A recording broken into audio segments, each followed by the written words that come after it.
Hello and welcome to Milan Malpensa Airport. I've just landed on my inbound Wizz Air flight from Luton, and tonight I'm going to be sleeping at the Zzzleepandgo pods, which are located within the airport terminal. I have an early flight out first thing and didn't really fancy sleeping on the airport floor. Let's see what they're like and if you can make use of them in the future. I was emailed my access instructions at 4 PM the day of arrival. These let you know which capsule is yours for the night and will tell you how to unlock the door. I'm in capsule 3 tonight, and to unlock the door just enter your phone number as listed within your email. And one more thing to do before they let you in, it's just to scan your passport in.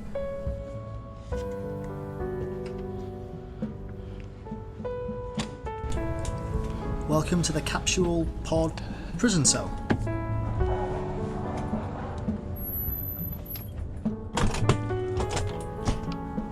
Inside then, and what can you expect to find? Well, not a lot. There's a big mirror, and there's a bed. You've got a small squeaky desk, and there's a bin that you can't really put too much in. There's also a USB and a European socket, and space under the bed for you to store your suitcase.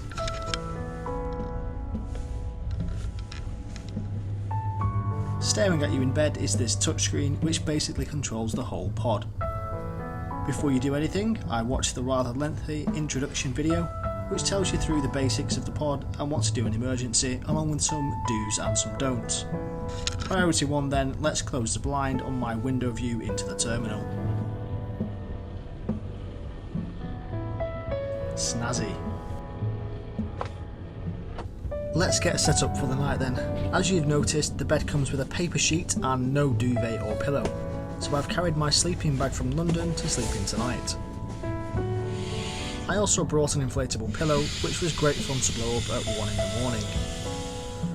Now, one thing the pod does come with is quite a good assortment of lighting options. You've got LEDs, spotlights and chromotherapy lights. The LEDs cover the big mirror, the spotlight is the main light for the pod, and the chromotherapy lights are just for fun. I enjoyed the chromotherapy lights the most. Which colour do you prefer? Let me know down in the comments. Whilst I was playing around with light switches, I did notice that the vent in the roof was slightly ajar, and after much messing around with the touch controls, it turns out that that's about as far as it would close, meaning it was open for the whole night.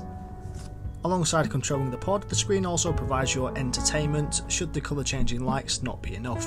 You have a choice of 3 movies, none of which were very good and to be honest were a total waste of time.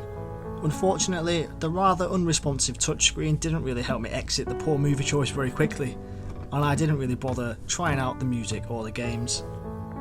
The pod does come with Wi-Fi, which I expected to be average at best, but check out these speeds, over 40 meg download and even more amazing, over 40 megabytes upload. That's better than what I get at my house. Malpensa has a really cool text update service. Simply text your flight number to the airport and they'll let you know the real-time updates if you reply back with the word subscribe. It's really handy for early morning flights. Right, let's get some sleep. It's after 1 AM now and I need to be up no later than 4:30 in the morning. So let's set the inbuilt alarm clock and let's get some sleep.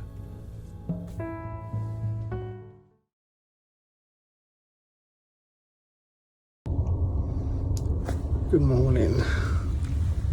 Oh my gosh, that's what 2.5 hours, or this is what 2.5 hours sleep feels like. Oh, I feel tired. What about the pod then? Woke up a couple of times. It's not soundproof, but I am very grateful to have a flat surface to lie on with a bit of padding versus the terminal floor outside of my pod. So that was good, and I've got the sockets where I can leave my stuff plugged in, which is nice as well. Now there's no showers with the pod, so it's down to the biodegradable wipes to freshen up this morning before our flight down to Zakynthos. As we taxi for takeoff on my early morning flight, let's sum up how I found the pods. From a convenience point of view, they're absolutely worth it. I paid €40 for my stay, which some might say is a little steep, but for me the peace of mind knowing that my gear is all securely locked away and charging whilst I'm sleeping is worth it.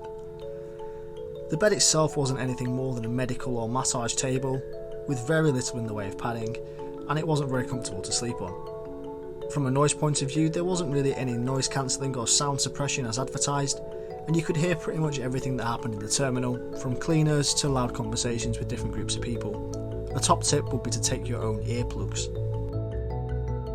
One of the major downsides that I didn't film is the toilet and wash facilities, in the sense that there aren't any. The toilets are right next door to the pod, which is handy, but it's not too pleasant to go and brush your teeth in there when it's busy and full of passengers, wondering why on earth you're brushing your teeth in an airport at 4:30 in the morning. There's also no shower, and when I travelled there were no shower facilities in the airport, so make sure you bring your wet wipes. The pod itself does serve a purpose, and it's a purpose that I'm grateful it serves, but I'm unsure as to whether I'd use them again. For €30 they'd be an absolute steal, but 40 really is pushing it for what you get. Would you use them, or have you ever slept in an airport terminal? Let me know in the comments. Things are back to normal next week with the usual trip report and in-flight video, so make sure you stay tuned and subscribe as not to miss it. Thank you for watching, and we will see you next time.